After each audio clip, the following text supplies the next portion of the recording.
Bennett, Daniel. what's going on? Let's get down to business. Well, I want to start with something I think we can do kind of at the beginning of every podcast to sort of get into things. And I want your help deciding how we should do it. So if you recall, a long time ago, we were talking about superpowers and drawbacks. And we were thinking about kind of stupid superpowers, right? Right. And at the time I said, I think it would be really fun if I kept a list of all the stupid superpowers that I can think of. Yes. And so I've done that. I've done that. Ah! Now, I don't have a huge list yet because I only started compiling it, in the last 2 or 3 weeks. And throughout my life, I've thought of probably dozens or hundreds of these stupid things. But what I tried to do was create a list of superpowers and drawbacks, and then rank them on a scale from 1 to 10 based on how powerful they are, basically. With most of my, I prefer the low-ranking ones, because for whatever reason, I just find those the more interesting ones to think about, or at least I think they would make for more interesting conversation. When you say low-ranking, do you mean more plausible, or just are going to impact your life less significantly? Yes, the latter. Okay.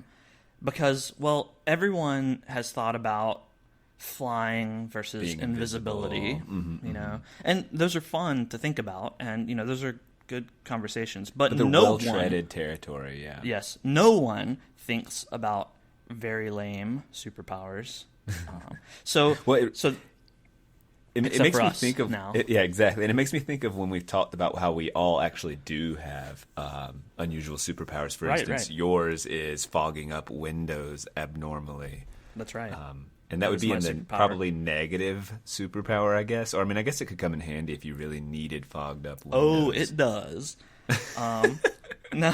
To write your love messages in when you're, hitting on random people at a bar and you happen to be standing next to a window and you can say, you, me, tonight. And I don't know. Right. Yes, that is correct. That's what I pictured it being useful for. Yeah, I would classify that as a drawback with probably with a rating of 1. So that's pretty minimal. Right. My life isn't too impacted by that. It's pretty bad. That's pretty good that I landed on a 1. Victimhood status. Yeah. Well, the ones I find really interesting. So anyway, I have this list of superpowers and drawbacks, and I've ranked them. I probably have 15 or 16 of each. Okay. But here are 2 options for how I can present this. I can either give you 1 superpower and 1 drawback that are both of equivalent ratings, and you tell me whether you would take the deal, basically. If I said... I have to take all or nothing. Yeah, you get this superpower, but it comes with a drawback. Is it worth it? Yeah. I like that format. Or I can give you 2 superpowers and 2 drawbacks, and you have to pick 1 of each. So... Well, what do you lean towards? I lean toward the first option. The first one, really? Okay. It doesn't, in a lazy sense, it doesn't expose as many of your options. But I'm actually interested in balance. We talk a lot about harmony, which is a whole nother discussion. But could you be harmonious with this? And I have to examine and balance the pros and cons. Whereas, if I'm just gauging the pros of one, and then the other one I'm gauging the cons. I just like to do the pro-con balance. That's more interesting. Well, I understand that, but the reason that I even thought of doing 2 superpowers and 2 drawbacks is that, my rankings may not be the same as your rankings, and that's something interesting to discuss. But it may, the 2 that I pair up. It may be a really easy decision for you. That kind of calibrates your scale. Maybe, you've kind of changed my mind. Maybe this first one should be 2 superpowers and 2 drawbacks, and it kind of helps you calibrate. Well, I don't really care about that because I don't care about your opinion that much in terms of calibrating my scale. I'm perfectly fine with my scale. Thank you very much. Okay. But you're welcome. But I do think that presenting 2 of each, it gets around that being really easy, and it lets you make a decision, number one, between which of these 2 powers do I find more appealing. So you get to weigh the pros and cons between those, and then which of these 2 drawbacks what could I live with the easiest, and you get to decide between that, and you get to kind of structure your own situation. What is the best possible outcome from given these options, and you can choose one superpower, one drawback, or say no, none of this is worth it. I'm gonna walk away. All right, you've sold me on. I want to hear 2 superpowers and 2 drawbacks. All right. Okay, so I'm gonna go with the ratings that I have now range from 1 to I think 7. I don't have any really powerful ones on there for the reasons I mentioned. So I'm gonna go with 4 1s this time. Okay, so two 1 ranking superpowers and 2 1 ranking drawbacks. Gotcha. All right. So I think I'm gonna go with all right. So for the first superpower, precipitation cannot land on you. So, rain, snow. I could ask all these qualifying questions. I assume. Yeah. You can ask. You can really dig down into it, and we'll try to work out what this power actually is. Can't land on you. It bounces off of an invisible and an intangible field that's about 5 inches from your body. Oh, 5 inches. So it's a bit 5 inches. I mean, that kind of matters. Is it not like virtually hovering above the skin? You're saying there's like a little bit of distance. There's a field around you. You look really cool if you stand out in the pouring rain. It looks Cool. like it's bouncing around kind of your. If someone were to take a hose to me, I mean, it's not getting through. No, the hose will get you wet. This is precipitation only.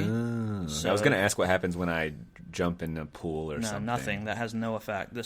What if someone spits on me? Nope, that's not precipitation. Well, I guess I should just ask what precipitation means. But it's rain, snow. Yeah, the stuff that comes from clouds. I mean, it's so waterfalls would get me wet. The only things that won't land on you are rain, snow, sleet, hail, fog. Technically, hail. I could go out in a hailstorm. You can. Oh man, you could. It's precipitation. Fog, I guess. I've experienced. I don't know if fog is actually classified as precipitation. I don't think so. Can we assume, for the sake that it does dodge me within 5 inches? Yes, we will. That's an additional benefit of this superpower, even though it's not really precipitation. I'm thinking I'd use it for more cool effects, One other benefit that I think I want to add on is that your shoes stay dry in puddles as well. Puddles, and if I went hiking through sludgy stuff, what's happening then? Only if it's puddles formed by, I went sludgy hiking stuff. When I went hiking in New Zealand through like pretty icy stuff, like it was important that this is only for if you're walking around in a rainstorm. You can pretty much be perfectly comfortable, as if you were walking around. I see what you're saying. You're just saying it. If I can walk to my car in a storm in flip flops and shorts and with no inconvenience. And no inconvenience. Yes. Okay. So that's the superpower. I like it. If you think of any more questions to ask, feel free. Okay. So now the other superpower is by placing your palms together and pressing as hard as you can for 5 seconds, you can create a match, a toothpick, or a penny. Those are the 3 things. You can choose whichever one you want. And so you put your palms together and press for 5 seconds as hard as you can, and then when you pull your palms apart, you have one of those items. A match, a toothpick, or a penny. Yep. And if I wanted to within, I would say 15 seconds, but let's call it 20 seconds to do all 3. I could get all 3. Well, yeah. Or if I wanted to make tons and tons of money, I could just... Only takes 5 seconds. So I did the calculations just to see how powerful this was. And if you spend a 12-hour day doing nothing but making pennies with no... And you're pretty strong because you have to press really hard. That's exactly right. If you do it with no breaks, then you make about $86. Oh. So if you had a job that was just, somehow hands-free and... I don't know a job that's that hands-free. Well, you could make some supplemental... If you were a podcaster... It's not worth it. No one knows right now. I'm like... squeezing out pennies. Sorry, just squeezing out pennies here. It's funny. Yeah. And then a match and what was it, toothpick? Yeah, toothpick.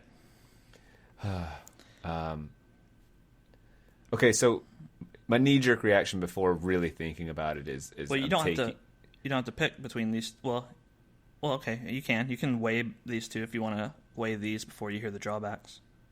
Oh, wait. I thought I was choosing one of those, and then. Are you saying I have to choose one of these and then one of the drawbacks? Yes, you have to take a drawback along with one of these superpowers. Okay. I'm silly for. I thought I felt stupid. Okay, so I understand. Well, can I tell you my thoughts on those two things before we move Sure. on? My knee-jerk is to say that the fact that superpower number 2 actually produces something tangible. I mean, a match could... It seems more likely that a match could save your life or make you far more comfortable in a very uncomfortable situation. Well, I was going to say, like if you need a fire and it's a cold night, it could save your life or something like that. Could. And rain, I mean, I suppose staying dry could also save your life. Could be. But it seems to me that I'm not that inconvenient. I'm not the kind of person who needs an umbrella when it's raining, even pretty hard to walk to my car. I'm just like, yeah, it kind of sucks to have my hair wet and my shirt wet. Right. And I mean, I wear a tie to work. It wouldn't kind of suck. Yeah, it wouldn't suck at all. It wouldn't even kind of suck. But I could see a moment where like I need a freaking match, like really badly, and that's a big relief. But it's further. I can't actually point to a time in my life, so it's rare that would happen. Whereas it's, I guess, frequent that I deal with thunderstorms, and especially being in Florida. So right, this is the exact reason why I paired these two. It's a really great balance. Again, my knee jerk still leans toward the toothpick, like getting something out of my teeth in a business interview is more crucial than. But I guess I suppose staying dry again. Okay. Pretty good balance. All right, I'll give it to you. Let's hear the cons. All right, so for the drawbacks, for these, I think we're going to say... All right, we'll say that we'll do this one. Anything with a hinge or a drawer that you open, or any furniture that you sit on squeaks. And WD-40 or anything like that doesn't help. Irreparable. They just squeak. How loud are they squeaking? Just a normal. I mean, nothing unusual. Just Are people going to remark the moment I sit down? No, like they're not going to remark because it's a normal amount of squeaking. But if I were to rock back and forth frequently, they would be like, "Oh God, could you stop that squeaking, please?" Yeah, I mean, yeah, but not the minute I sit down, they're not going to go, "Holy crap!" No. That is it's not an unusual chair. squeak. I mean, just imagine your desk chair squeaked. Then Sure. that happens when you sit in it, but it doesn't only happen with your desk chair. It happens with your car seat, your couch, your bed. I was about to ask, things that don't typically. Anything, any furniture you sit on, and anything with a hinge or drawer that you open. So you open your car door, you sit down in your seat, and your couch squeaks, even if it's a plush leather thing that doesn't squeak. It's somehow it squeaks. That's the drawback. This plagues you. Everything squeaks. A normal amount, again, like... Opening your computer squeaks. Yep, has a hinge, so it squeaks. Now, this is going to sound like a stupid question, but I think it's really important. Does the sound vary, or is it the same sound, same squeaky sound? It varies, just like normal squeaky objects vary. Okay. Well, the reason I ask is if it was the same squeaky sound, I think you could be driven insane a lot faster than the varying squeaks. Maybe. Do you see, like, if I would get so irritated with that same freaking squeak, it would kind of like your yawns. Do you really discriminate between squeaks that much? I think I'm just saying, because all of a sudden squeaks are going to become, especially if you've told me, Daniel, you're going to be experiencing squeaks with almost everything that can squeak, and some things that don't squeak typically. Now they're going to squeak. So I'm going to be. You've primed me to be sensitive to the squeak. Now, if it's the same. Let me pose this question to you. Well, because I've been in this situation before, trying to sleep, maybe at someone else's house or just somewhere that I'm not used to, or even in my room. And unfortunate times, my ceiling fan, might make a click every time it rotates or something, and it's the same repetitive click. Then I can try to tune it out, but like there a metronome or something. There have also been times when, like, the dangling cords, because the fan's rotating and the vibration isn't necessarily rhythmic. They jingle and they hit the light inconsistently globes. Inconsistently. And so it'll be bink, bink, bink, bink, pink, pink, something Thank like you that. for I appreciate And that. Now I can visualize it better. Right. I can visualize that sound. That drives me. Visualize this. That is worse. If it was just repetitive, I might be able to tune it out better. So, in that same sense, if the squeak was identical every time, you might be able to tune it out more easily. I suppose. But so. that's not the case. Everything has its own unique squeak, just like every human being has their own unique faults and flaws. Yeah, it's a metaphor, these squeaks. So, everything squeaks. I'm trying to think if I have any more questions. Ceiling fan was a good question. Are all my ceiling fans squeaking? No. No. Okay, I don't think they should. I agree. No, with they you don't. It's when they you don't squeak necessarily as much as they make a racket or have something off with the balance. Yeah, your ceiling fans aren't affected. Your ceiling fans aren't affected if you have like a box fan or a floor fan and it has a stand rotating or something, and you like physically move it, then it squeaks when you do that. But if you're not actually performing the action on the object and moving it, then it doesn't squeak. Other people, I have a tower like fan if you have that rotates. Does that should squeak? I think. No, that doesn't squeak unless not squeak, you okay. move it. Okay. Like okay, if I were to come to your apartment and sit on your couch, it wouldn't squeak. But then if you sat down in the same spot that I did, it would squeak. Yeah. Okay. So if I hired a slave to open all my doors, Yeah, they wouldn't of course, squeak. they wouldn't squeak. Why would you hire a slave? That doesn't make sense. I would command my slave. Hire a slave.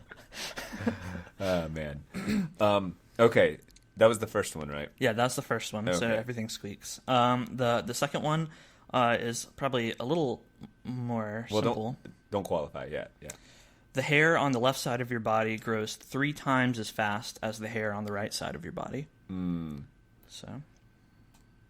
Does arm hair still stop? Because I don't shave. Arm hair just magically stops, which I'm not sure why. By the way, it doesn't get longer and longer. It's reached its capacity, so it doesn't affect arm hair, leg hair. It would affect facial hair. I mean, it does affect arm hair and leg hair, but I shaved it, or something. It does anyway, regardless of whether you shave it or not. But you just might not notice the effects. Right. I'm trying to think of any questions I have about that. 3 times faster. Mm-hmm. 3 times faster than. So I have my current. Right now is my baseline. It's just that it's going to go 3 times faster than it does now, and my right side stays the same. That's right. Because that's different than saying it's going to grow how it does now, but my right side is 3 times slower or something. Even though the difference is what's annoying, but 3 times faster, because I currently like to shave Sunday nights because that gets me fresh for the week, and then Wednesday nights because my hair doesn't grow particularly fast, but by Wednesday night it's like, you need to shave. Mm-hmm. And then I'm fresh through. In fact, 2 days after my shave, I look my best. So, I wake up fresh Thursday, but there's a little bit of stubble Friday, feeling sexy. It's really nice. And then who cares how I look on Saturday and Sunday? And so Sunday night I'm shaving again. So that would actually, if it's 3 times as fast, I think you've just I've gone from 2 times a week to, you're the math guy. I'm shaving a lot more, 3 times as much. I mean, it definitely, you have to deal with it. That's for sure. You would probably have to shave daily to make things. That sucks. I don't like shaving. It messes up your hairstyle too. Your head hairstyle. But you could I don't know why I didn't jump. I don't know why I completely ignored hair on my head, which is when you say hair, people think hair on your head, and I'm thinking, I actually thought about knuckle hair. I don't know why that was what popped in my head. Oh, why no, when you talk about hair, you're talking about knuckle hair. Why is your hand so hairy? Oh, well, I didn't want rain to get on me, so I chose this drawback. Oh man. So yeah, I'm having to get a haircut 3 times as often, though. And this was maybe not. I mean, if you could, I guess in the long run you would have to get your haircut 3 times if as I often. want to maintain. But But you could probably find some hairstyle, some stupid new age Skrillex do hairstyle that would let you flop over The half of answer's your no. head. No. Okay. I'm not doing that. But, and this actually affects the answer, and it's a quick aside. I recently bought a haircutting kit. Did I tell you that? I think you said that you were going to have your girlfriend cut your hair. Yes, and I bought a $60 kit because in my mind, like, okay, if I get 3 haircuts out of this, that's worth it. And she's willing to, happy to. And so she cut my hair the first time. It comes with a little clippers and scissors and all the different guards and a few other things. I don't even remember. But the clippers, they were heavy duty. I was impressed. They were solid, and when you turn on that buzz, I mean, it has that deep, like ready to cut through anything. And especially hair, as if it were made for it. And she gave me a decent haircut, and I would say this to her face, like it wasn't the best haircut I've ever gotten, but it was very acceptable. And I would say I get worse haircuts 30 to 40% of the time. So right in a slightly below average haircut is what I would call it. Man, that's great. No, that's wonderful, actually. Yeah. And then get this. So a few weeks pass, and I'm like, considering I have this thing, and she was working a lot, and I thought, we did like a 6 on the side, which is still pretty long. It's not like a super buzz or by any means. I don't like my hair really short. I don't really like it long either. In fact, when I get haircuts, I don't want people to come up and go, "Oh my God, you got a haircut." I'd prefer it to just not really be noticed, and I'd like them to say, "Oh, did you get a haircut?" Like as if they're not quite sure. Like that's the optimum haircut for me. Mm-hmm. I took an 8 clipper, which is pretty long, because I thought the 6 was not that short. So I did the 8, and I just impulsively, mid TV show, paused it. I'd been kind of annoyed with some of the hair on the top of my head, and so I did the whole thing on my head, Bennett, the whole thing, and looks good. I mean, or not, I won't say good. It just was very acceptable and freshening up, and so all of that to say. Is this the great scam that's been? Like, have we been hoodwinked? I believe we absolutely have, because you're paying. Can you just take this device and run it over your head on a particular setting and have a good haircut? Especially if you're not picky. I think we've been hoodwinked more culturally, more significantly in the fact that we think we want. People get into this kind of like they order their coffee with their cream and their silliness. Like, I want a 6 on the side, then I want it faded in, and then I want it's bullshit. No one's looking at you and going, "Hey, that's a 6, isn't it?" And that's like, "Oh, I can see the little fade." I mean, I get that a professional haircut is, great or whatever, but I'm certainly not going to tell the difference between some.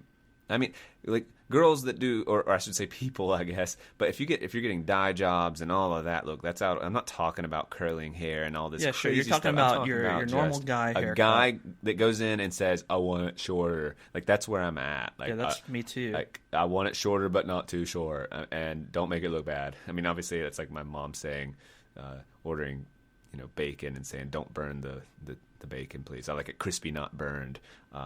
But that's actually how she orders bacon, by the way. And I tell her it sounds rude. I wouldn't say to them, "I want it short, but not crappy looking." Wow, yeah, I guess you're right. Well, I don't know. Like, for whatever reason, to ask, I want my bacon crispy but not burnt. For some reason, that strikes me as worse than telling your haircutter person to, I want it short, but don't make it look bad. I don't know why. Although, when I think about it and compare those two examples, yeah, you probably shouldn't say that to They're very similar. Your haircutter. Yeah, they're very, very similar. They're both making a request, crispy or short, and then not burned is saying, "Hey, don't screw this up," and "Don't make this look bad" is saying, "Hey, don't screw this up." I don't see really a difference. Where are you seeing the maybe sensing it's because the same haircut doesn't look equally good on every person. So if you go in and you say, "I want just a normal haircut," then the person may give you a normal haircut and it'll look bad on you. And so really what you're saying, or at least when I've said things similar, I don't say "don't make it look bad." Mm-hmm. I say, "I'm not very picky. I trust you. just make it look nice. That's what I say. Yeah, and that emphasizes the positive anyway. That emphasizes the positive, but really, I think when you say don't make it look bad, you're probably just saying that same thing. You know, like, I trust your judgment. Make my haircut look okay. Does that make any sense? Yeah. Well, the difference between the haircut and the bacon is that, bacon, a crispy bacon put on a plate in front of everyone is the same crispy bacon, right? I mean, yeah, it can, discounting the whole burnt, not burnt thing, the bacon is the same, whereas a haircut, the same haircut on different people could look different. Right? Different faces, different shapes, different head, scalp, skull, whatever. Right. I still don't think it's the best thing to say to your barbershop gentleman when you're sitting down in the chair. Probably phrase it differently, but well, I actually say to them, I say two things. I trust your judgment like you do, and I say what I said earlier is I don't want people to go, whoa, you got a haircut. But as you can see, and usually my hair seems to wing out on the sides, and I say these are wings, and I kind of tug on them, and I say I don't want these anymore. They should be. I want them gone, and I trust your judgment. You know, and all of this is to say that if people who cut hair would probably listen to this and be indignant, you know, listening to us. Why? And there isn't. Well, they would. Oh, you mean because of being replaced by clippers? Yes, which we'll get back to in a minute. But yeah, just saying, oh yeah, just run the 8 over your head and you're fine, because I know that there's more to it. I just don't have a passion, and perhaps I'm ignorant and will change my mind later. But it's the same length all over. It's not too short. And I was thinking I will gradually build to a little bit more complex. I think I'll do an 8 all over and then try 7 on the sides, because yeah, I do think you have to shape according to your face and start to understand yourself. And then you need to fade the 2 or else it could look bad. Is there a chance that you did the 8 all over your head, but maybe all the hair on your head wasn't at 8 length, so maybe there's a chance. Yes, that's a good point. Because what happened is when my girlfriend cut my hair, she did a 6 on the sides and scissored the top, but did not the very, very like front of my, because I wear my hair just back. She did not cut that, so it ended up being like it was getting really long, or it was falling down. It would not go back as much as just fall down. It was being silly, and I was constantly having to brush my hair back. And so that's when I just said, screw it, did the 8 all over, which my sides might not have. So you're absolutely right. Well, that's a difference too, at least between you and I, is that you wear your hair back, right? You kind of yes. Comb it back, and I don't. But the 8 leaves it long enough, it will fall down. Like it will go. It's not going to be. I just suspect you'd be quite pleased and should at least. If I get really clippers, then I don't even need to bother with a girlfriend then. Yeah. No, I don't think I need to with her anymore. Other than, I asked her, what do you think? And she's going to tell me like, oh, it looks bad. Like, don't do that again or whatever. And she looked and she said, yeah, looks good. So that was her take on it. So back to that. All of that was to say that this hair growing 3 times faster is maybe might not be that big of a deal to you. Especially in the last, we're talking 2 weeks that this is a discovery. It's a new discovery, and I can update you as time changes. Well, definitely keep me informed about that. I expect on the next podcast to hear your hair update.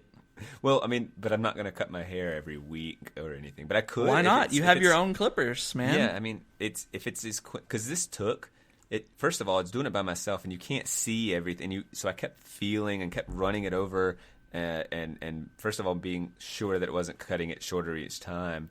But I went over my head in like 30 seconds, and then so you do another run through just to make sure, and then you do like a fourth or a third or a fourth, and then you're done within a matter of minutes, and you're like, wow. That was easy. It was fast. It was even. It doesn't look ridiculous. And then there's sideburns, and she could go touch up my neck or something. Or if I did mirrors correctly, I could probably touch up my neck myself. All of that. But and the cleanup, like what to do with your hair, that's a little bit of a pain in the ass. Yeah, a little bit. But if you do it right, totally worth it. Like I hate haircuts. I absolutely hate haircuts. It's one of my least favorite things to do.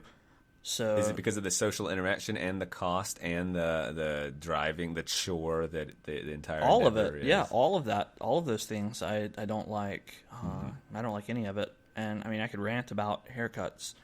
I'll spare you for now, since we're already down the rabbit hole on Yeah, all of on this for your original question of Yeah. hair growing through. So let's get back to that. So that's probably not that significant, whereas the squeaking could be significant.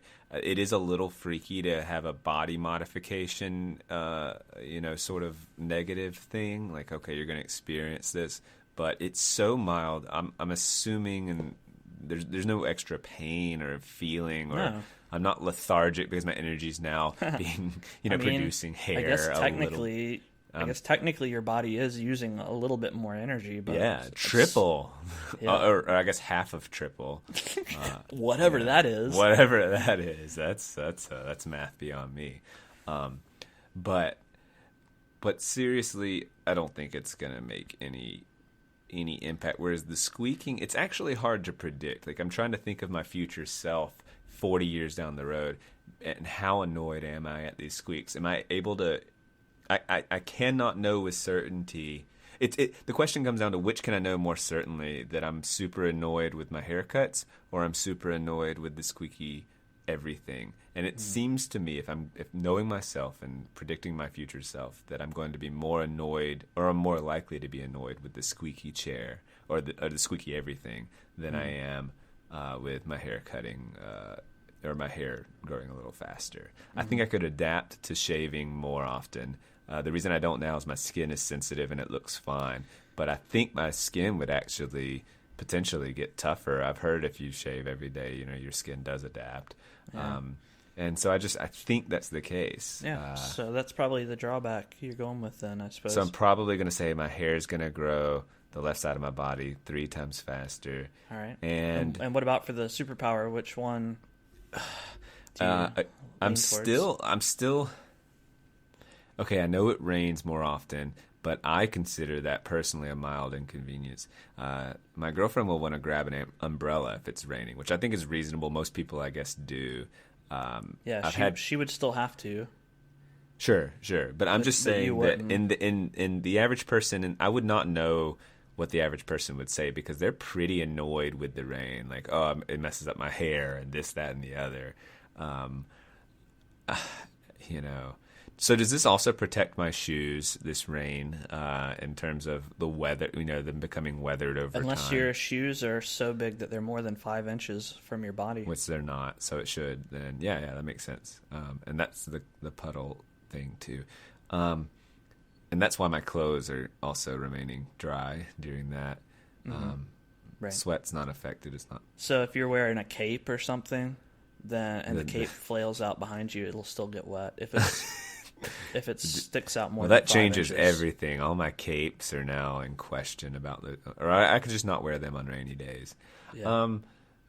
I think I want the match, the toothpick, and the penny. I don't like the penny is probably, if I can just for a second, I think the match would be most useful, although I might end up the ability to create fire, or at least aid you in creating fire. Yeah, but how often do you need a match?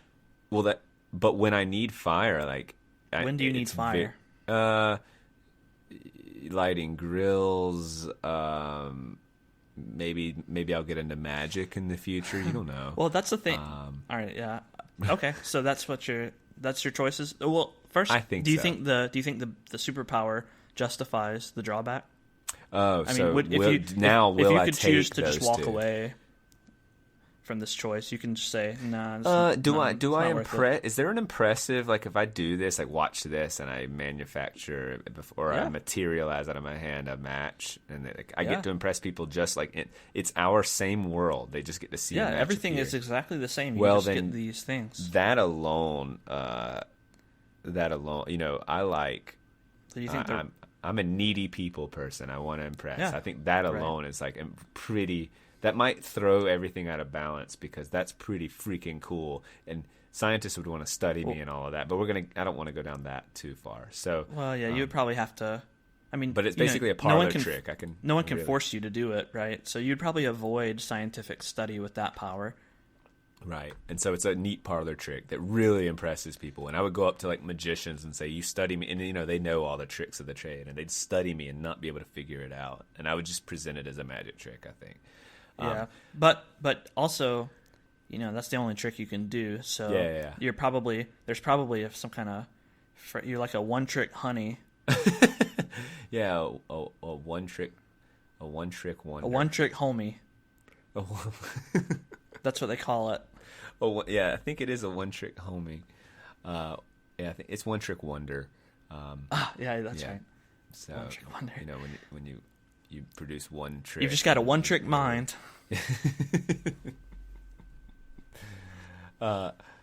Yeah, so I don't care about that because, You could also impress people with the precipitation thing. That's true.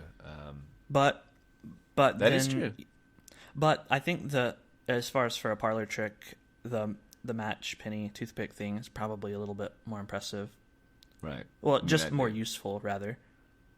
So, because otherwise you have to wait until it rains and then go, "Hey, everyone, look at me!" And then people they would be impressed. But you also can't turn that off, and you'd be more likely. There's no to autonomy there. You just do it if you want to enjoy the rain and open up your mouth. You can't. You can't. So kind of a drawback, I suppose, in that way. But honestly, not really. It's worth it. But I'm absolutely and enthusiastically accepting the con of triple my hair growth on the left side of my body for the ability to produce a match and a penny and a toothpick. Absolutely. All right. Like I'm surprised once faced with it like that and thinking about that. Oh, it's absolutely. I got to turn the question to you now. I'd like to hear what you think. I think I would probably take the precipitation one instead of the match penny toothpick one. Is it just because it comes up? I never need a match. I don't think I've ever needed a match in my entire life. I like candles a lot. I wouldn't have to buy those grill starter things. So yeah, I mean the grill starter things are more convenient. They're just way anyway. Better. Yeah. They're just better than matches. Oh, it doesn't have a match book either, I'm assuming. It's just a match. No, now just you learn one what to do. So singular I'd have to carry around a little matchbook thing or something. To strike it. Yeah, to strike it. You can strike it on your teeth. Or now you don't have to shave, or one side of your face will probably be scratchy all the time, so you could just scratch it on your face. Yeah. So you pick the synergistic superpower and drawback. Yeah. I planned it that way. Yes, you did, and I passed the test. You passed the test. Yeah, I just don't ever need matches. I'm happy with grill starters. The penny isn't valuable enough for me to, be useful. I don't use toothpicks ever, really. So none of the things are valuable. The only benefit is for a parlor trick. Look what I can do, and there's some value in that, but. Meh. Yeah, but if you don't use toothpicks, then when you're sitting on a stoop and flipping your quarter, what do you have in your mouth? I usually go with a piece of straw, tumbleweed kind of thing. I don't think that's what people put in their mouth. Like a feel piece of weed. Gnaw on some tumbleweed. Maybe that's with suspenders. I don't know. I think it's tumbleweed though, right? But yeah, what do people gnaw on when they have their straw hats and their?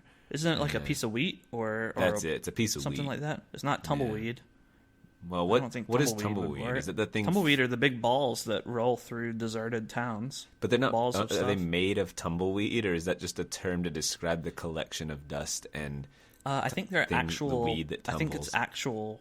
They're actual plants. So they grow out of the ground in this circular. No, they don't. They don't grow like that. But I could be wrong here. I haven't researched tumbleweeds lately. Yeah. But I think it's one kind of plant that it grows in one single spot, of course, and then the wind blows and it just is more prone to. It's still called tumbleweed, though. Rolling away. When it's in place. Yeah, when it's not tumbling, or is it just weed? I think it's just weed then. Oh. Just weed. Just weed. Yeah, so I think I would take the precipitation not hitting me. I also don't find it that annoying to be rained on, but that is a benefit. Do you slightly. own an umbrella? I do own an umbrella, but I very rarely use it.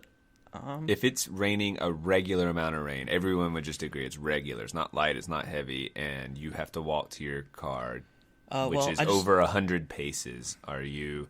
Well, I rarely have to walk over 100 paces to my car. Okay.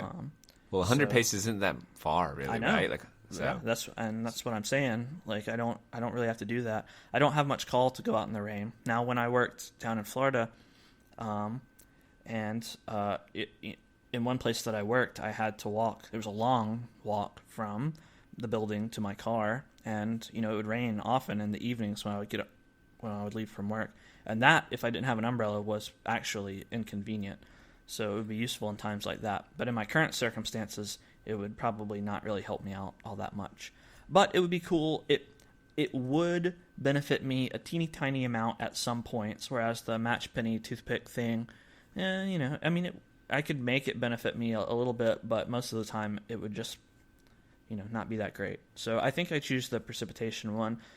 For the drawback, I think I'm going to agree with you and pick the hair thing, just because the squeaking would drive me nuts. Mm-hmm. And then would you accept it? Oh, yeah.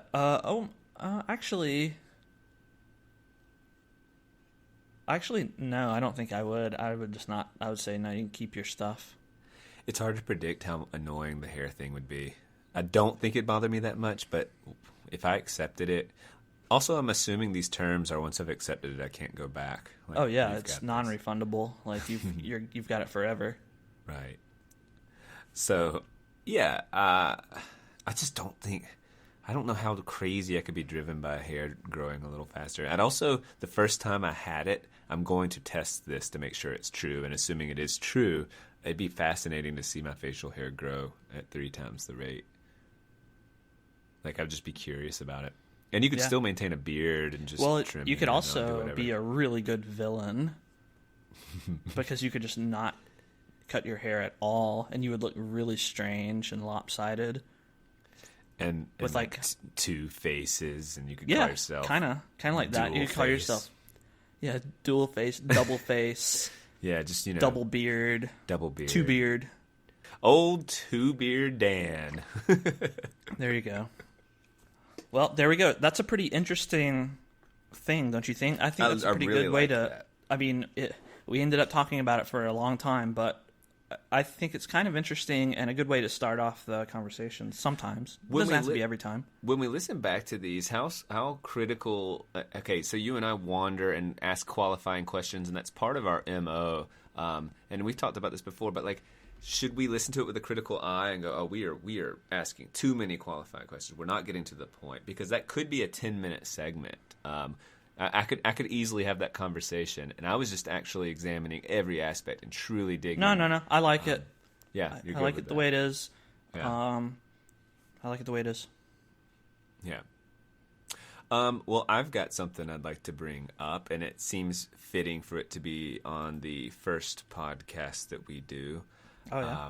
And that is the idea that observation impacts or affects reality. In 1998, they actually did a scientific study of electrons. And are you aware of this? I know about this. And so this I had to learn about this. Okay, well then correct me if you're learning about it. I don't know the details. Okay, and we don't have to go into too much of the details. I have a few bullet points I can... No, remind me. Yeah, tell me about it.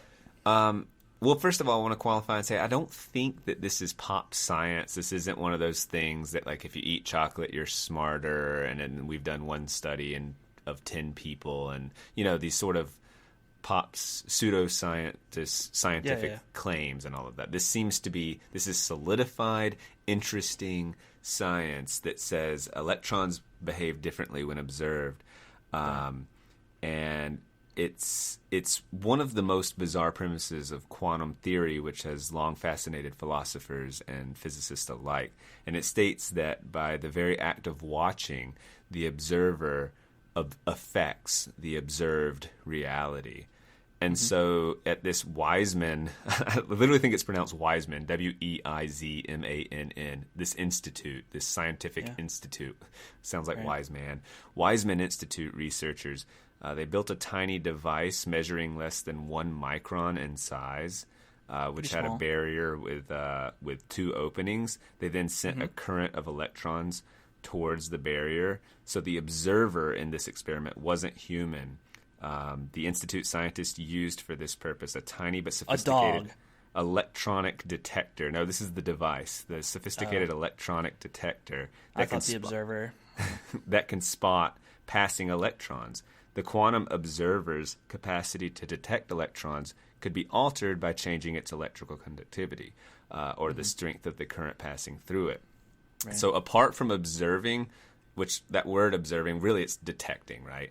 So apart from observing the electrons, the detector had no effect on the current. Yet the scientists found that the very presence of the detector near one of the openings caused changes in the interference pattern of the electron waves passing through the opening of the barrier. In fact, this effect was dependent on the amount of the observation, meaning when the observer's capacity to detect electrons increased, in other words, when the level of observation went up, the interference weakened. In contrast, when its capacity to detect electrons was reduced, in other words, when the observation slackened, the interference increased. So thus, by controlling the properties of the quantum observer, the scientists managed to control the extent of its influence on the electron's behavior. Right.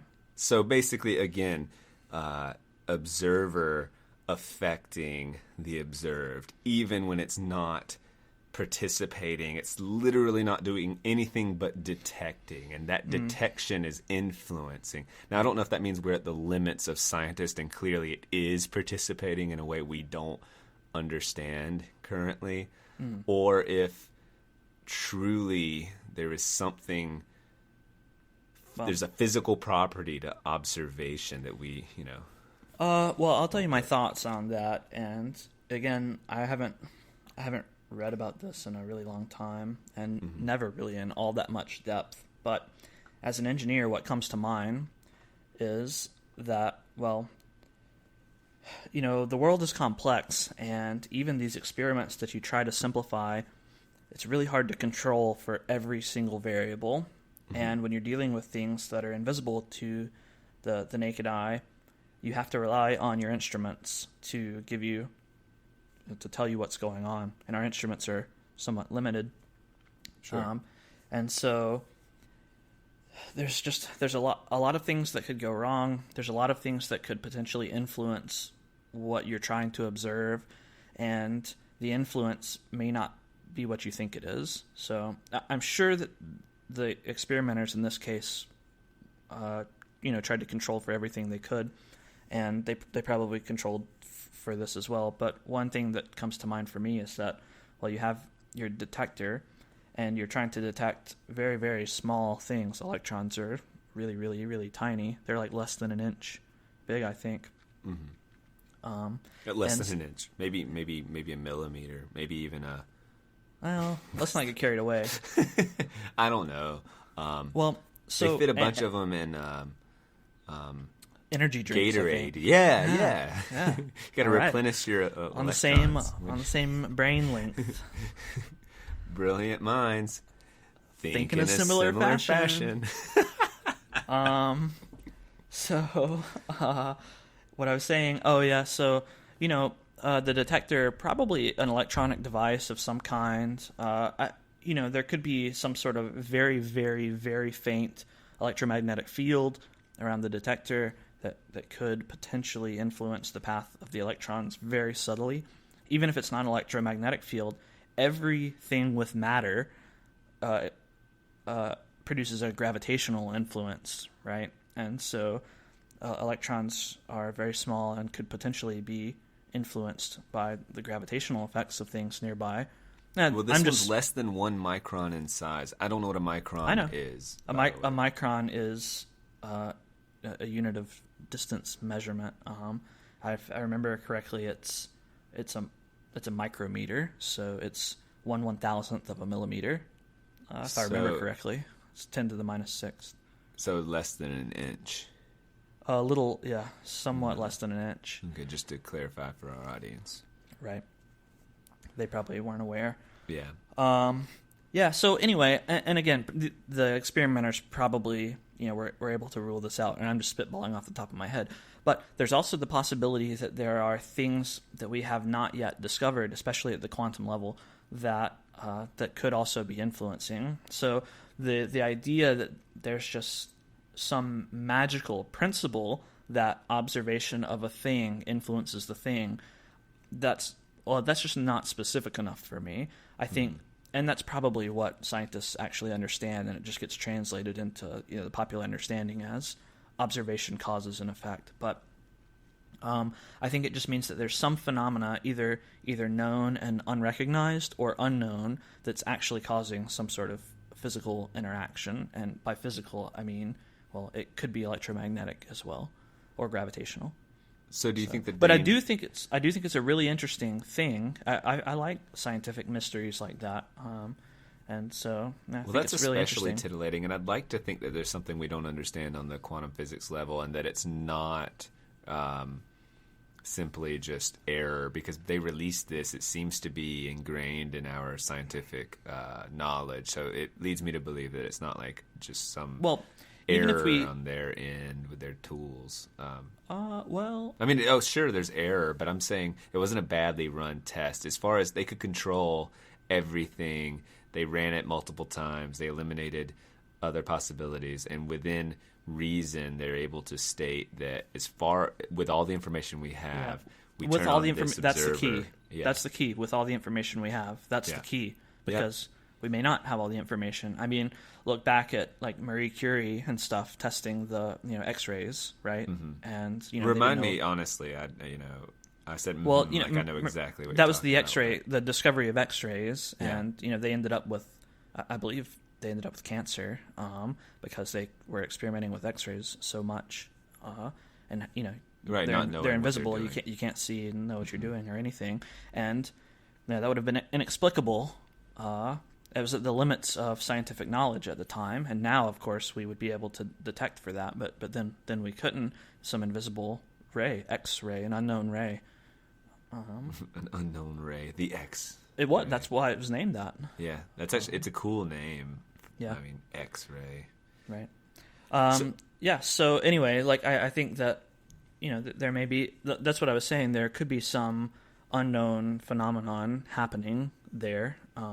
But it could also be measurement error or experimental setup error. Although I'm sure something so so widespread has been replicated in different ways multiple times. So I'm sure that they've, it is a mystery waiting to be solved, which is cool. But one thing also, I've thought about this a little bit before that I find interesting is, even if we take a step back from the hard science aspect of it, that electrons may be influenced. Like there's also you could consider it a psychological phenomenon too, right? The act of observing something, or for example, if you know you're being observed, then your behavior is different than when you're not being observed. Absolutely. Like, imagine you had a webcam in your living room that was just being broadcast.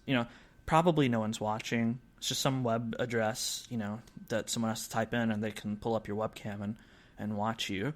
But knowing that that's on and that someone could be watching you, your behavior would probably be different.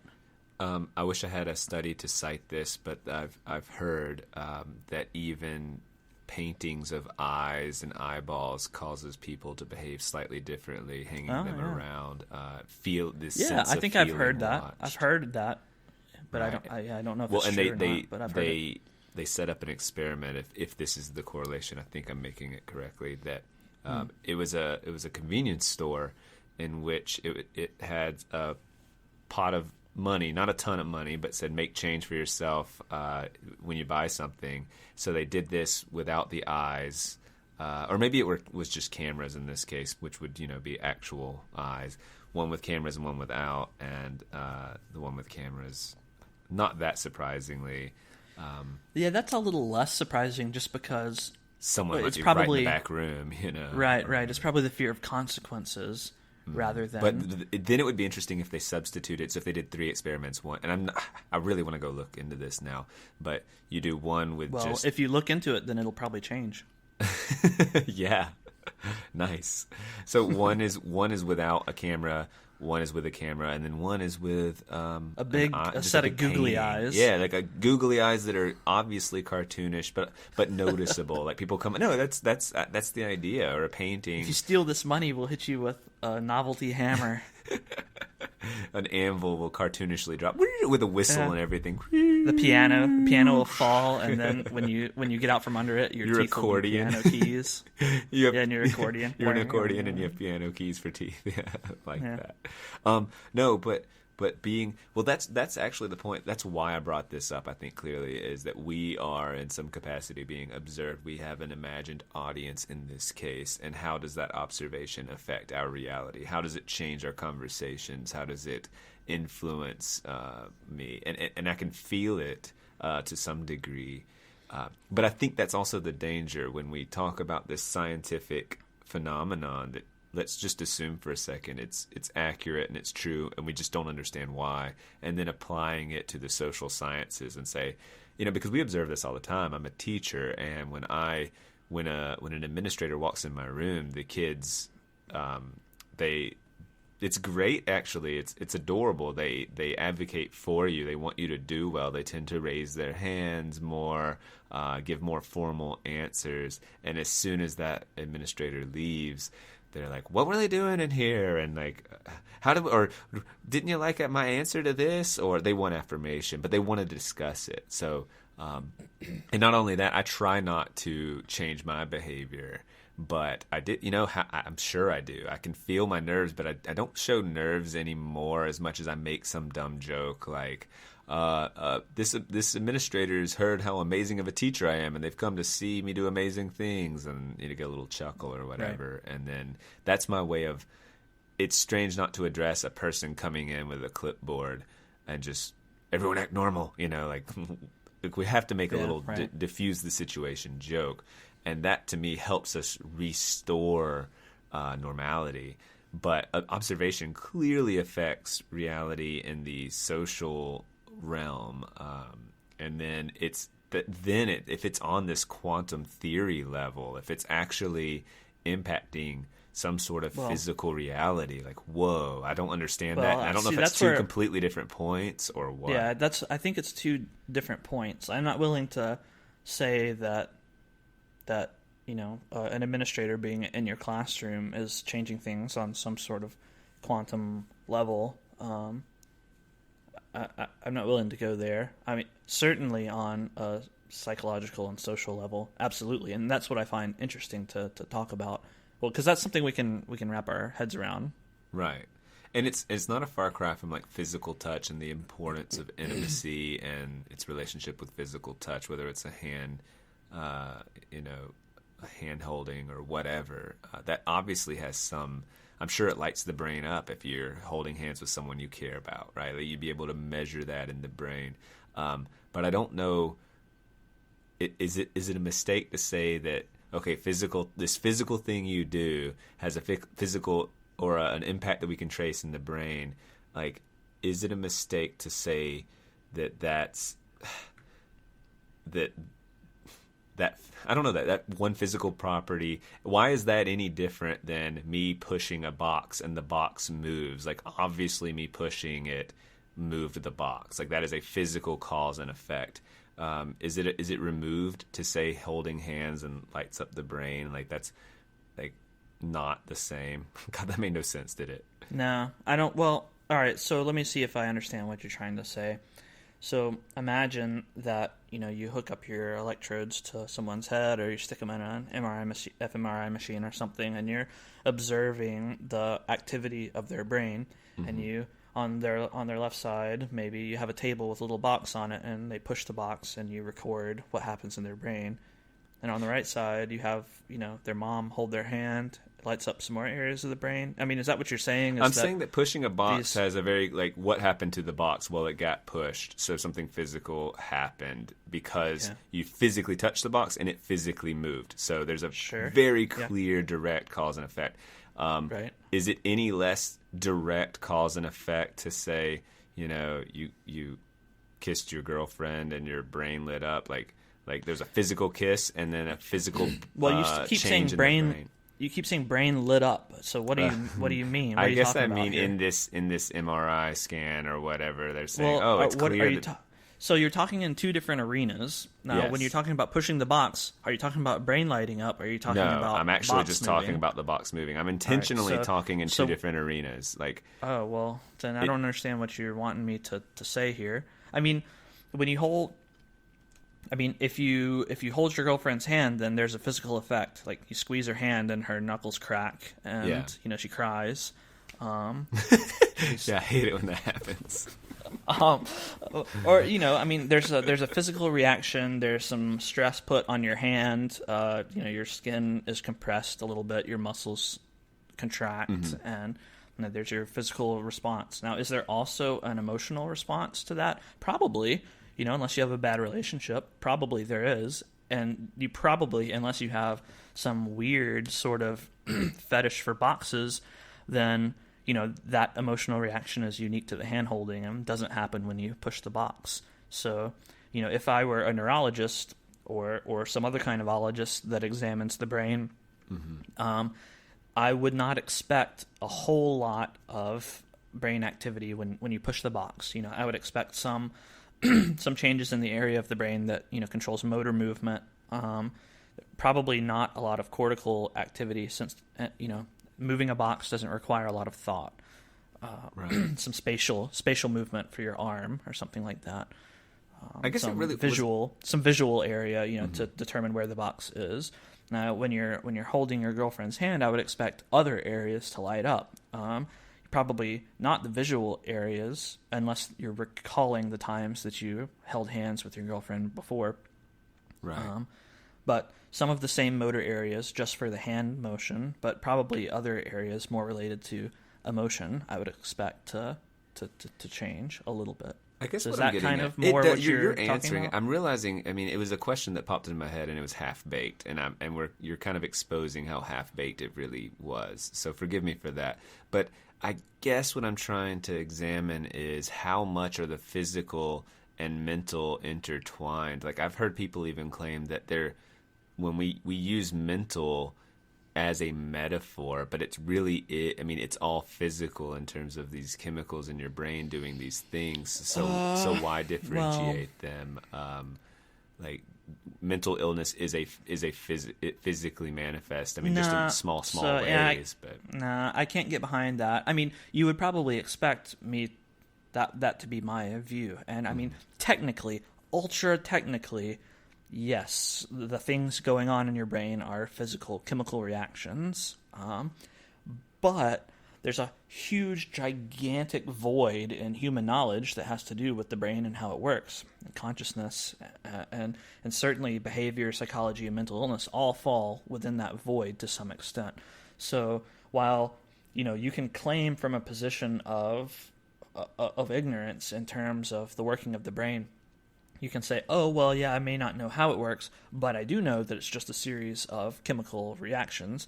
Yeah, you can say that, but you haven't done anything for us. You haven't advanced science at all by saying that. Right. So, yeah, if you want to be pedantic, you can say there is no such thing as mental. It's all physical. And, yeah, we'll fine. Yeah, you're right. But now let's talk about this thing in a way that matters. So there is a difference between mental and physical, and I think the usage of those words, the common usage of those words bears that out. Yeah, and the common usage is very, very useful. Usage and useful, because the distinction is so readily apparent when you talk about something, the brain, the mind. The brain and the mind; those are two different things, right? Yeah, the brain's more of that physical, and the mind is, well, I have no idea. That's a whole frontier, I guess. The mind, the person, the soul, and the mind, and the heart, and the mind. What do people mean when they say the mind, typically? It's really I don't not fair. know. I'm throwing these like ridiculous questions at I don't you. know. I can't speak for other people there. And Do you I don't think it gets personally intertwined with brain too often? You know, mind science. Probably. Well, I don't use the word mind that often, at least in that way, just because it's not very specific. I usually will either say brain or the brain or the consciousness or something if I want to talk about the other side of things. In teaching, we talk about brain science frequently when we should be going to bed and waking up. Like teenagers should be going to school later than is currently common. They say like 8:30 to anywhere and later. So as late as 10 o'clock would be great because there's circadian rhythms. We talk about processing and how to best get them to store that information, and really when do they lose it and how do they lose it and what steps we can take. Would it be better to call that mind science, or is brain good? Because it sounds to me like that's a blending, a very obscure, like a strange blending, because I get that the brain science is like tendencies of people. Well, if it's behavioral, it seems like of the mind. Is behavior of the mind or of the brain? I don't really know. Well, that's a good question. I would say that behavior is of both the brain and the mind. I mean, we can observe. When you're pushing a box or holding a hand, you can observe the brain side of behavior, right? Yeah, the brain contains the mind too, right? Like, is that the assumption?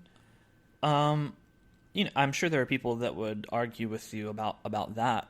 Well, the word contain too, yeah. Yeah, contain and everything. But I mean, generally speaking, the brain is, it's what our large brain distinguishes us from animals, and our behaviors distinguish from animals, in pretty notable ways in terms of complexity. So I think, you would be. It's a pretty reasonable thing to say that that the mind lives in the brain. Right. It's not cut and dry. And if you've ever heard Jordan Peterson talk about the brain and the mind, I think someone may have even asked him this question before, and he pretty strongly says that, don't be thinking that the mind lives in the brain, something like that. Because he says that, these lower parts of your brain, the more animalistic parts of the brain, and the things that, in your spinal cord, and you actually have more nervous tissue outside of your brain than in your brain, simply because your body is so innervated. You have a lot of spinal neural tissue and everything.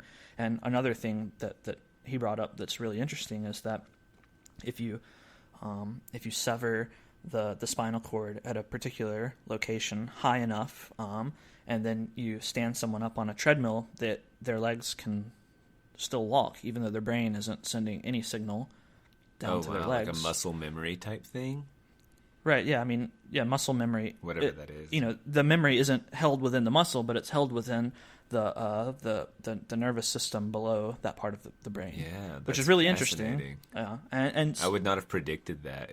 No, I think it's really fascinating too. I didn't know that before I heard it, and I didn't verify it either. So, I guess there's some small amount of that might be wrong, but anyway, that's really cool. And so he might say that don't be thinking that the mind lives only in the brain, because human behavior is complex and is distributed through different parts of our body. Now, I don't think he would dispute the fact that a lot of human reasoning comes in the cortical part of the brain. We don't have much reasoning ability in our spinal cord. Yeah, our ideas are born in the brain. Right. That abstract thought stem from parts of the brain.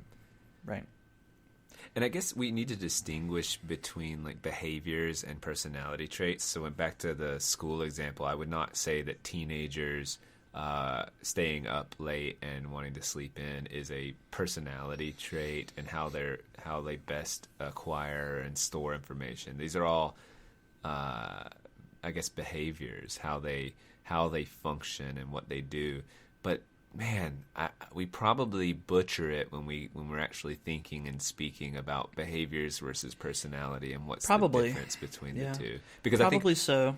When you think of teenagers and the grouchy old person that's like, oh, they stay up all night and playing their music, and they're equating that to personality. They're lamenting the personality of the teenager, right. The rebel, the person who stays up late all night. And there's really two separate things going on. Yeah, I mean, there's something to be said for that. I mean, let's talk about it practically. If you're a school and you're trying to determine when classes should start, when your meal time should be, that sort of thing.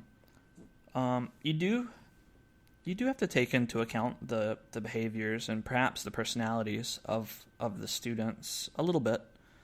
But when it comes to circadian rhythms and when your brain is best prepared to store information, when you're most energetic, a lot of that stuff, I mean, to a certain extent, it's tied to sunlight. I mean, that's kind of how we evolved. That's the origin of circadian rhythms, is because of daylight. But as you and I learned when we went on our trip to Japan, you can push those things, right? You can shift your circadian rhythms you a really bit. Can. I mean, it takes effort, and it can be really uncomfortable in the transition, but you can push those things around a little bit. And anyone who lives at a really high latitude or a really low latitude, I guess, will be able to attest to the fact that in the winter the days are really short, and in the summer the days can be really long, and your body has to adjust to the amount of light that's present. Right. And anyway, really what I'm getting at is that the individual is more in control of their circadian rhythm than sometimes we like to think. And I think a lot of people like to think that they're the slaves of their circadian rhythm. And to a certain extent they are, because you can't just say, I choose not to sleep anymore. You can't do that. But you can choose when you go to bed, and you can choose when you wake up in the morning, and you can make sure you get a sufficient amount of sleep. When it comes to a school deciding, I just don't think that I don't think that you can just say, you know what, students, your brain learns best at 10 a.m. Well, because 10 a.m. is pretty arbitrary. Right, it is. Actually, because what feels like 10 a.m. to some people, doesn't feel like 10 a.m. to others. I mean, for me, I'm wide awake by 10 a.m. because, right now I get up at 8 a.m. And so by 10 I'm good to go. Mm-hmm. But there were times in my life when 10 a.m. would have been horrible. There were times when I slept until like noon or later. There were times you were agitated. You actually felt it was rude to call before noon or to have any responsibility before noon. I probably chastised you before for calling me before noon. Yes, it'd be like 11:30. At least, like, what are you doing? You can't be doing that. You woke me up. Like what an ass. Like what? Yeah. Very funny. Right. And so, I mean, well, imagine, just for the sake of discussion, that the entire student population was made up of people like me then, who were irresponsible with the times that they went to sleep and woke up. Then, I mean, you could classify that as a behavior or the psychology of students, and some weak-willed, limp-spined administrator of a school might say, well, students' brains actually learn better starting at 3 p.m. because that's when they're awake. So we'll start our school at 3 p.m. Well, and, that might fit the particular population, but I kind of feel like it's enabling a little bit. Well, you're totally right that it's, we're kidding ourselves if we said we're going to start at 9 o'clock and kids would go, yay, and then they would stay up an hour later and be just as tired. Like, they just would. I really believe that. Right, they would. And so, I mean, at the end of the day, I think you'd be better served to figure out, well, what's the maximum efficiency with which we can teach the students? How can we structure the school day so that we get the most education within one day? And well, because obviously you don't want to monopolize the student's life and have school run from 9 a.m. to 8 p.m. Right. You don't want something like that. So definitely there's practical question in terms of how long should the school day be and how many breaks should there be and that sort of thing. But as far as when do we start, if you have to cement one end, either the starting or the ending of school, I think that can actually be pretty arbitrary. And so a school starting at 9 a.m. could work fine. A school starting at 7 a.m. could work fine. I think the trouble is that they try to cement the hours in a day. It needs to be an 8-hour school day. You need 180 days this year. Like, Right. these And sort of arbitrary standards. I don't necessarily think that that's required. I'd be open to talking about alternatives to that. But, one other thing that if you were an administrator trying to structure how you're going to do your school day that you have to consider too, and this is probably what has happened, is that, well, you have to build it around the parents' likely work schedules. Mm-hmm. That's actually how it's kind of come to be developed in a lot of ways. In fact, there was an Atlantic article discussing how, it wasn't best for the kids. It was best to make it easy for the parents. Exactly. Right, because, they have it, so that you drop the kids off on your way to work, and then you pick them up after you get off, or some bus takes them home, or whatever. It's easier to deal with in the afternoon than in the morning. So, that makes sense. I wonder, though, is there a way around that now? Like, do you think we're moving towards a time when those sort of restrictions might not apply? I think as the educational crisis comes to a head, we're willing to take a look at anything and everything, or we're becoming more willing. And I think some of them are – this is actually more surface level for all the reasons we discussed. Like, look, move it to 9, fine. Really a more important question is how long should you have kids sitting there? What are attention spans? And if they are lessening, should we play to that and say, you know what? It's only 15 minutes now. Like 5 years ago, it was 20 minutes. Now it's 15. So let's only give 15 minutes of instruction. Like, is that to our detriment? Like, should we actually be training them to have longer attention spans? We should be asking ourselves these questions.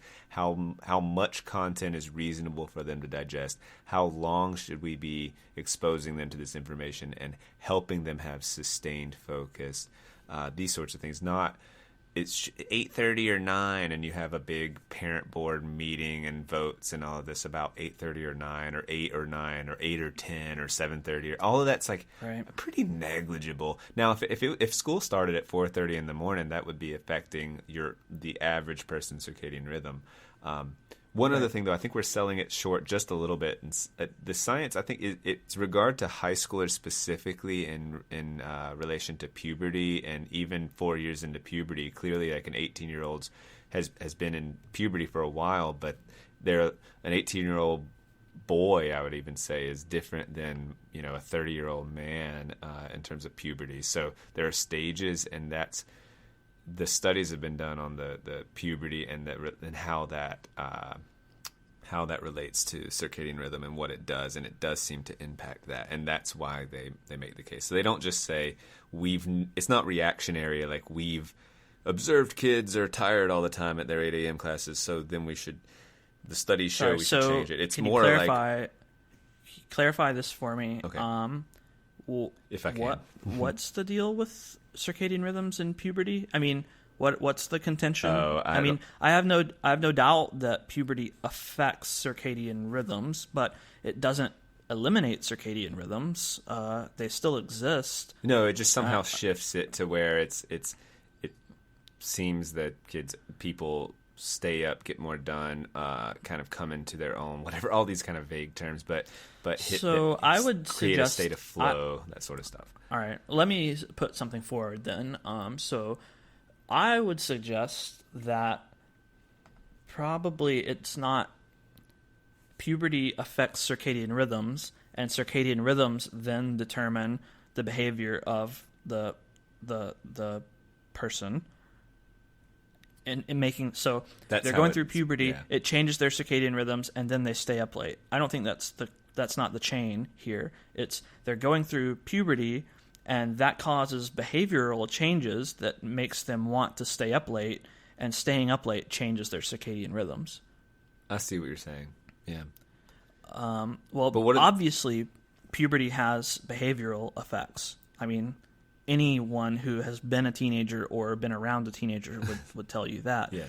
I also think there's something to be said for, again, I'm going to make education the bad guy here, and say that, well, education monopolizes a huge portion of your life, valuable time in your life, I would argue, and squanders it. And, well, if I reflect on my time in school, when I got out of school, I wanted to make the most of what I saw was, finally, I get to actually use my own time now. And that resulted in me wanting to stay up late always, because I never wanted to go to sleep and then give away my time to school again the next day. I wanted to use my time the way I wanted to use it. You were rebelling. Staying up late was a form of rebelling. I guess you could classify it that way. I would say that, well, this is going to sound absurd, but I would say it's a form of justice. Because it's my time, right? And I was being forced against my will to spend my time in a way that I didn't find appropriate or efficient. And this is something that, again, but you saw an injustice and you were trying to achieve justice by rebelling. It's a coping mechanism, really. It wasn't that I wasn't staying up late as a screw you to the system, because the system had nothing to do. The system sees no consequence from that. But it is, wow, I've had a lot of my time stolen, and I can't do anything about that. So I have this other time. I want to use it, right? I'm going to make up for it here. If something has to slide, I will go to sleep a little bit later. Maybe I'll be tired in the morning, but I'll survive. Right. And that's not a good thing. Now, when you're talking about science, particularly puberty and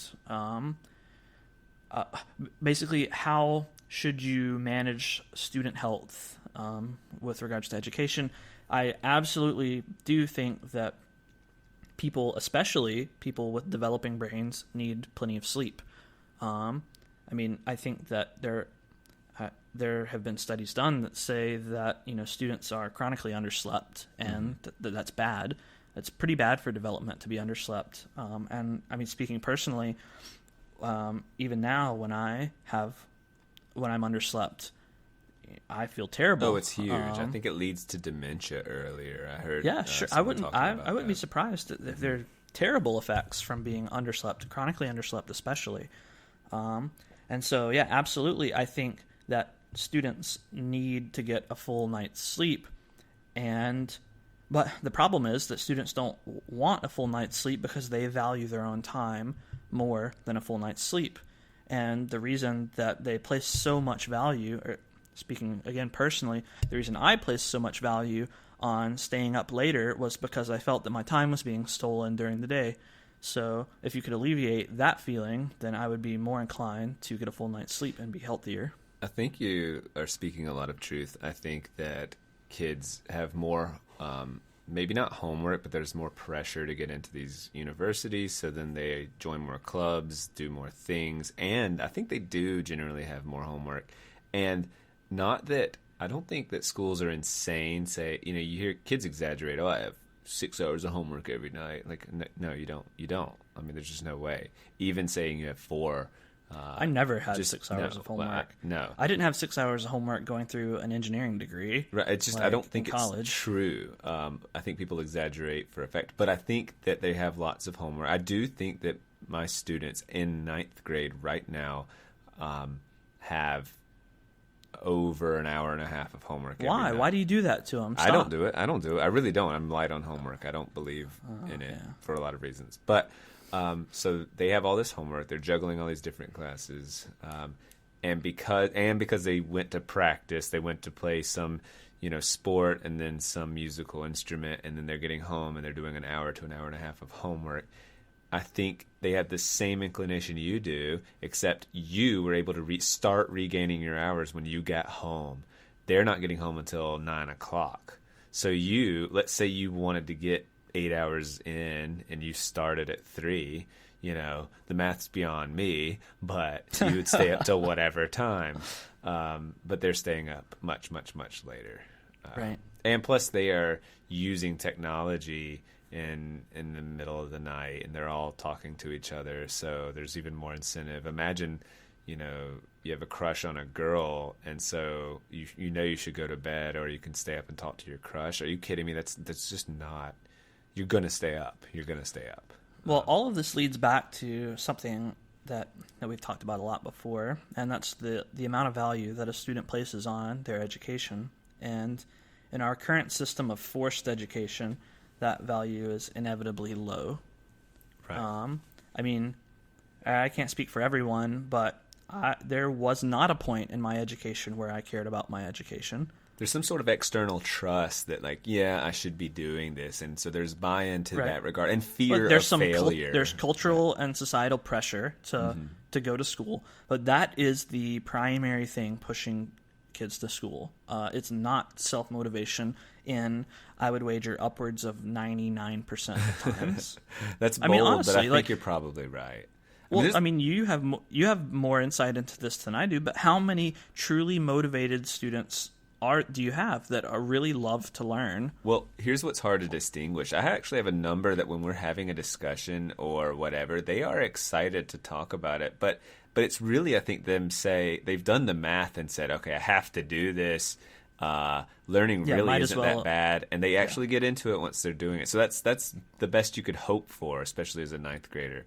That's right. Well, and that's why the educational system we have isn't a complete and utter disaster, because the collateral damage of the current educational system is that some people make the best of it and they get knowledge shoved into their brains whether they want to or not, and sometimes they enjoy it.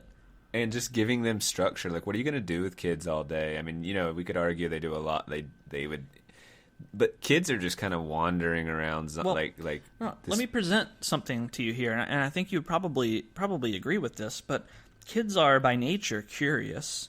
Yes. I mean, and they're fickle too.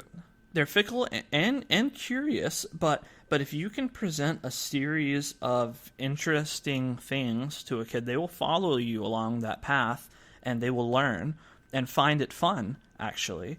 And that's where I think the educational system has gone so wrong, is that it's not a student induced learning. We don't lead students to learn based on their interest. We sit them down and we tell them what they have to know, and we make them do that for however many years, 12 plus years, I suppose. And that's the way it is. I mean, it is forced learning. And is there some benefit to that? Like, yeah, the general population knows some basic level of information, but then forgets a lot of it. Yeah. I mean, like, really, what is the knowledge? What knowledge do most people retain, even from high school? Yeah. If you ask my mom to do an algebra problem, exactly, I would argue no that way. It's way more about socialization and grit and human relationships that you learn, and not the content, not the knowledge, I guess. No, I would agree with that. As much as I think it's important to have a baseline knowledge of things, like I think I think our current education system does a terrible job at it, and because, well, when you get squeezed out of the educational sphincter at the other end, like you don't have a motivation to go delve into the topics that you started on. Like, you're relieved. You throw your hat up in the air, and you don't wear any underwear under your gown. Yay, no more papers, yay. No more school. School's out for summer. School's out for the rest of time. Yes, but back to the fickle point. I mean, I do agree with you, and people will go to far places once they found an interest. And to your point, there was a kid really has joined the debate team, really taken off with debate, has struggled in past classes, has severe ADHD. And I don't know if you've seen modern debate, but you have to read fast and loud and project. And you will cover 30 pages of information in like an 8-minute span. So it's really cartoonish, but they actually go like this. They go, and they like breathe in, and it's severe and crazy if you're not prepared to watch it. I probably just yelled in the mic, but it's insane to watch. But so it's great for this kid who has ADHD because it focuses him. You can't concentrate on anything else but that.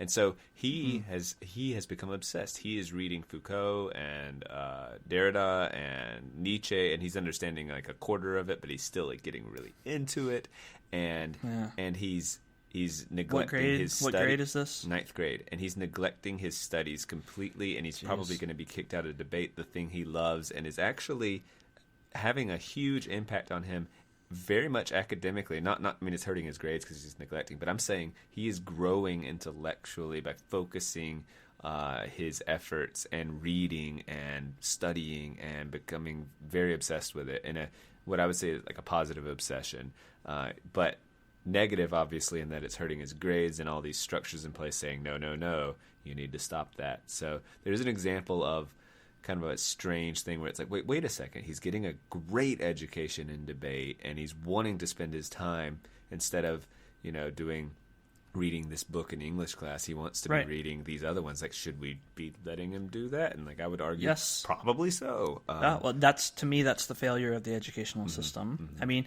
people have their interests, and I think that going through school probably dulls people's interests overall rather than inspires them. And yes, when you're in school, you're exposed to a variety of topics, and you can discover what you're interested in, potentially, but you'd be hard-pressed to find one human being who hasn't discovered something they're interested in, whether they're going to school or not. I think I can't say whether a world in which you're encouraged to pursue your interest and you're not required to pursue things you're not interested in academically would be a better world, but I would like to see it tried. I would too, and I'm on board. I think you overestimate people's ability to pursue. Like, there's an assumption there that if they are interested, then they will try to study it. And then you would argue maybe my pessimism is working within the machine, and I've seen how low we've made people, and that's why they're not going to pursue. But once they find my that argument, go ahead. My argument is that the educational system has caused people to not. Yeah, it drains them. By the time you get out of school, if education would get out of the way and let people pursue their interests from a young age, you would ingrain habits of pursuing knowledge, curiosity, self-investigation, valuing the unknown rather than fearing failure and the unknown. You would encourage all of these traits, whereas the educational system it makes you really resistant to learning. You hate assignments. You hate being graded. You fear failure. You fear mistakes. You have to get up early. All of these other things that interfere. It really, there's a lot of negative association with learning in the educational system. And again, like, I'm speaking personally because these are all the things that affected me, but I would be willing to bet that this is a broader thing. And again, I can't say that a shifted educational world would necessarily be better for society overall, but I would love to see it. I would love to see that experiment on some magical other dimension. I agree. I think it would. I'm just trying to explore. This is what's funny is you are having a more optimistic outlook on humanity than I do, because I think even if we got out of the way and we revealed, all right, pursue your potential, I suspect we'd be pretty disappointed and go, oh, these people really do want to be like slugs. They just want to watch YouTube. Yeah, so let them be slugs. Yeah. Let them be slugs and let them not do anything. Well, that's this system. What if that's 75% of people? And we can't handle that. We can't. So what we do is we kind of hammer. Do you mean we as a society, if 75% just said and melted away and became slugs, metaphorically. Well, yeah. I mean, we can't. You're right. We can't handle that. But the 75% of people that would be behaving that way can't handle that, and they either change or they suffer the consequences. Yeah. I mean, it would be the wake-up call that everyone eventually the education goes through system anyway. hasn't existed. The educational system hasn't existed for all of human history. No, you're right. Right? And I mean, somehow it works. These 75%, these hypothetical 75% of lazy slug people existed before school proper existed, and they did something. They either did something or died. I think they were like servants and peasants and whatnot, though, and they I think we or laborers. Or laborers. I mean, well, right. I sound that if you're lazy, then you're a laborer. It's way more complicated, to be clear. But we just had this where there was this ruling class and this. When it comes to class. academics, there are certain crafts where you need more refined knowledge, and there are crafts where you don't need that refined knowledge. You need more physical ability, and the people who don't want to go learn, they for whatever reason, their interest isn't piqued by academia. They don't care about bugs or plants or the study of chemicals or whatever. But I mean, everyone finds an interest in something, and if they don't find an interest, they at least find a proficiency, and if they don't find a proficiency, they at least find a means to survive. Yeah, that's a good 3-tier, either a passion or a proficiency or a survival skill. Like those are the 3, like something. And that's going to bear itself out anyway. So I actually have no objection to what you're suggesting whatsoever, to be clear. I'd prefer us adopt that model and see what happens. I would just, it wouldn't surprise me if the outcome was almost similar, but I have no idea. I mean, we can't start now is the problem. Yeah, we could start now, but it would be a disaster. Maybe we're coming up on the time when the education system as we know it collapses. I predict in our lifetime it will change quite a bit. Maybe not as radically as you're suggesting, but it will. I'm not predicting that necessarily, but I also think that the education system will change significantly in our lifetime. I don't know that that's the way it's going, but it will change. But I mean, imagine if the government decided that, we're changing the educational system. We heard this guy Bennett on a podcast. He had some good ideas, so we're gonna put all those into practice. And starting 2019, that would be a disaster. Yeah. Bennett is in charge. What are we doing, Bennett? How are we doing this? Well, just right. let everyone do what they want to do. Get out of the way. Like, God, that's what a not terrible idea. I mean, it's a terrible idea. Yeah.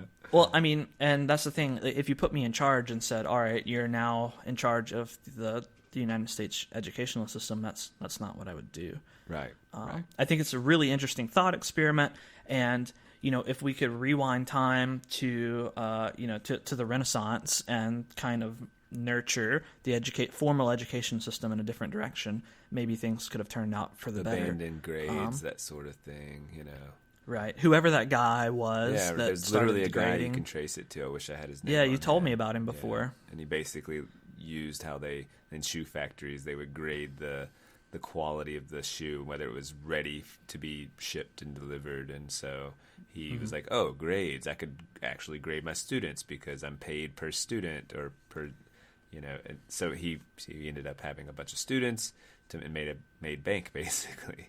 And then the grading, because you could give back feedback to a class full of people. Right. And there you go, boom. But the result is now we have a literate community. I put literate in quotes, though. Yeah, I mean, you're right. And again, that was my acknowledgement, is that we churn out a society that everyone can do basic things for the most part. Everyone can read, everyone can write, or at least type 140 characters or some emoji. Yeah. They can do the basics, I suppose, but do they enjoy anything more than the basics? Emoji. Those emoji courses really help them out. Yeah. But I mean, but again, they don't. Most people don't really have a thirst for knowledge outside of school. Schools beat the thirst of knowledge out of them by the time they graduate. Do you think these true deep thinkers and do you think they really get it beaten out of them, or it just kind of is put on hold? Like, I'd like to think that we are resilient. That's a good point. It probably is. Well, let's look at it this way. When I said earlier that kids are curious, it's not just restricted to kids. Humans are curious, and I think that is an innate trait of humanity, is that we're curious and we like to examine and manipulate the world around us to our benefit, just naturally, I think.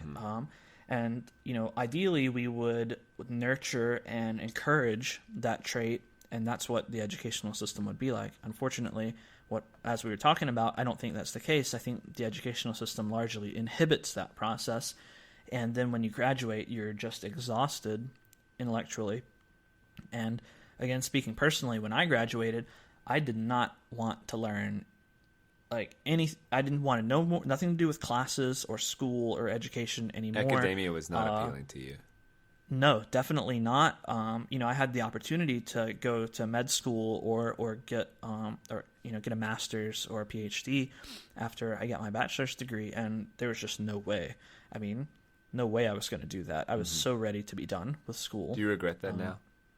No, I don't regret it. I don't think that. Well, I'm just not convinced that further degrees are really all that useful or necessary. And I say that as someone who will start taking master's classes, in the spring, but that's only because it's free, right. And minimal impact. But well, and that's kind of where I was going, is that by now, 8 years after I graduated, I kind of like learning again, and I enjoy researching things that I kind of touched on way back in school. I find it interesting, and I like pursuing that knowledge. But it took 8 years for me to recover from the experience of school before I, kind of want to pursue mastery in certain areas of knowledge, or even broaden my knowledge, not to the level of mastery, but just become proficient in lots of different areas. Right. So I think that in this altered educational world that I'm talking about, at least I would have done a lot better. It would have preserved my inquisitiveness and curiosity throughout, without an 8-year gap of exhaustion in there. And maybe my education would have been lopsided, and I would have studied a lot in, astronomy or literature or whatever subjects I was interested in pursuing. I might have really pursued those in depth and neglected others. But, that I don't see anything wrong with that, really. Right. I mean, you would be, yeah. Why not let the needs that you have in life dictate the things that you pursue and learn? And again, basic literacy, everyone kind of needs that, right? So everyone should be motivated to pursue that, just to the point of usefulness. Right. And then interests and needs should dictate where you go from there. Right. I'll say this as we wind down, because I think we've been recording for a while now. But I've been teaching for 7 years, and I was all on board. You've used some charged language, like it beats the curiosity out of kids, and to some degree, I think you're absolutely right. I just have noticed, as I watch more teachers and learn more, I would have told you my first year teaching that 90 to 95% of teachers were pretty horrible. I mean, I'm still harsh on teachers, by the way, but I've recognized there's so many more teachers that are doing good work out there. It's encouraging. Let's say 35% of teachers are good. And Look, I don't have any beef with teachers, really. Right. I mean, even the good teachers like you are hamstrung by the situation that your students are in and the institution that you're in. Right? I mean, I'm sure that you've experienced the frustration of having a really interesting novel or a really interesting lesson that you put a lot of time into and that you found engaging, and you present it to a class of students and they don't care. Oh yeah, of course. Or more they don't likely, care because go ahead. Well, they don't care because they have 4 or 5 other classes during the day, and their attention is diverted between those. Yeah. And they, not only that, but this is their 9th or 10th year in school, and they've done it all before, and they're going to do it again, and they're not going to have to deal with you next year. And, all these reasons that interfere with their potential interest in whatever it is you're trying to teach them. You may be an excellent teacher who truly cares for your students and truly enjoys the subject, and some of that may rub off, and it's great when it does. But I think that you have to, it's an uphill battle, basically, to fight all of the other things that the system imposes. It is. Well, not only the system, but just kids got a lot going on. They're noticing, they're being attracted to people, and social stuff is starting to come into focus in a way that it never did before. And those factors. Wait, what do you mean? Social stuff is starting to the come caring in about a way? Popularity more in 9th grade than you did maybe in 6th grade. I see. So there's Right. those elements of that's tangential to our point, though. It's not the system. It's just life and where they're at in life. And you throw a bucket of kids in a building. Bucket of kids. I don't. It's a dumb metaphor. You throw a bucket of kids in the building, then and say. I mean, it kind of makes sense that if you were to design school and you'd never had a concept, but you said, all right, we're going to teach him. So what are the basic subjects? So you come up with math and history. And I mean, I don't know how English made its way in. I guess after they said, well, reading's important. We should teach like writing specifically and reading. And so let's just call it English. Okay. And then we can't just how do we do this? And okay, well, you'll go here for an hour, then here for an hour, then here for an hour. Yeah. Well, I mean, okay. Again, I understand. School. If your goal is give every person a baseline level of knowledge in all the areas that we consider generally important, I mean, they've done a good job, right? Yeah. I mean, if that was my task, then I might design something somewhat similar to the modern education system, because that's what it does. Is you spend a lot of time and you learn things in math and in English and in history and in science. And then you have some electives for things that are somehow deemed less important. And I do think that, reading our culturally important novels is a good thing. Learning about our history is certainly a good thing. Learning math is certainly a good thing. Science, I'm behind all of that. I think that's good if your goal is to have every person with a baseline level of knowledge. But I think that maybe, and maybe I'm wrong, but maybe that is a short-sighted or at least non-optimal goal, because, yes, you produce everyone with a baseline level of knowledge, but for that you sacrifice a lot of potential high achievers, or you dampen the curiosity and the academic energy of a lot of people. You've lowered the ceiling quite a bit. Right, you lowered the ceiling, and maybe it's the inner elitist in me, but I don't think that we should sacrifice the potential super high achievers, the people who are really going to innovate and push our society forward, just to bring up the bottom. And there are certainly a lot of people who aren't going to utilize their education. Let the bottom flail.